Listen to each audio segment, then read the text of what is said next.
రాష్ట్ర ముఖ్యమంత్రి నారా చంద్రబాబు నాయుడు విజయవాడ పార్లమెంట్ సభ్యులు కేసీఆర్ శివనాథ్ని తెలుగుదేశం పార్టీ జాతీయ ఉపాధ్యక్షులు మరియు విజయవాడ పశ్చిమ నియోజకవర్గ ఇన్ఛార్జ్ బుద్ధ వెంకన్న ఆదేశాలతో విజయవాడ పశ్చిమ నియోజకవర్గం 45వ డివిజన్ నందు ఇంటింటికి తెలుగుదేశం కార్యక్రమాన్ని డివిజన్ అధ్యక్షులు పేరం సత్యనారాయణ, ప్రధాన కార్యదర్శి షేక్ సుబానీ ఆధ్వర్యంలో నిర్వహించారు. ఈ సందర్భంగా వారు మాట్లాడుతూ కూటమి ప్రభుత్వం చేస్తున్న అభివృద్ధిని చూసి వారవలేక వైసీపీ నాయకులు బురద జల్లే పనిలో ఉన్నారని, వారికి వచ్చే ఎన్నికల్లో ప్రజలు తగిన గుణపాఠం చెప్పడానికి సిద్ధంగా ఉన్నారని అన్నారు. గత 5 ఏళ్ల వైసీపీ ప్రభుత్వం ఎంత అభివృద్ధి చేసిందో చెప్పాలని, కూటమి 2 ఏళ్ల పాలనలో ఎంత అభివృద్ధి చేశామో ప్రజలకు తెలుసన్నారు.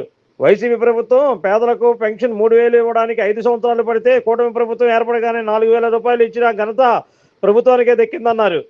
ఈ కార్యక్రమంలో రాష్ట్ర వడ్డీల కార్పొరేషన్ చైర్మన్ పశ్చిమ నియోజకవర్గ పరిశీలకులు మల్లెల ఈశ్వర్, క్లస్టర్ ఇన్ఛార్జ్ ఆలుగడ్డ సుబ్బారెడ్డి, రాష్ట్ర నగరాల corporation director Bevara Sai Sudhakar, Relli corporation సభ్యురాలు తుపాకుల రమణమ్మ, మాజీ corporator Ummadi Chanti, unit and booth incharge Sheikh Parveen, Gowri N Reddy, Padala Dayasagar, Manohar, Apparao, Anil Kumar, Abraham, Vamsi, మహిళా నాయకురాలు శాంతి మరియు డివిజన్ పెద్దలు, సీనియర్ నాయకులు, జనసేన డివిజన్ అధ్యక్షులు బుమ్ము గోవిందలక్ష్మి, రాంబాబు, దుర్గా కిషోర్, బీజేపీ డివిజన్ పెద్దలు దుర్బేసుల హుసేన్ పెద్ద ఎత్తున ఈ కార్యక్రమంలో పాల్గొన్నారు.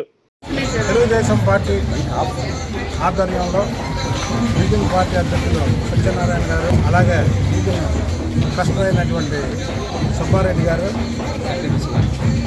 సెక్రటరీ సుబానీ గారు సారథ్యంలో ఇంటింటి తెలుగుదేశం కార్యక్రమం అవుతుంది. ఎక్కడికి వెళ్ళినా మంచి స్పందన. ముందు కూటమి ప్రభుత్వం బాగుంది, చంద్రబాబు నాయుడు గారి పరిపాలన బాగుందని ఒకే ఒక్క స్లోగన్తో వెళ్తాం. ఎక్కడికి వెళ్ళినా మహిళలు చూడండి, అక్కడ ఎదురు చూస్తున్నాం. మహిళలు ప్రతి చోట కూడా ఈ ప్రభుత్వం ఉంటే హాయిగా లా అండ్ ఆర్డర్ ప్రాబ్లం లేదు, చంద్రబాబు నాయుడు గారు చక్కగా చూసుకుంటారు అనేది. అయితే చిన్న చిన్న సమస్యలు మా దృష్టికి తీసుకొచ్చారు. ఆ సమస్యలను కూడా మేము ప్రభుత్వం దృష్టికి తీసుకెళ్ళి తొందరలో పరిష్కారం అయ్యేలా చేస్తాము. ఏదైనా సరే కూటమి ప్రభుత్వం అనేది సూపర్ హిట్. ఏదైతే సూపర్ 6 పథకాలు పెట్టి super hit. Like, subscribe and press the bell icon for new updates.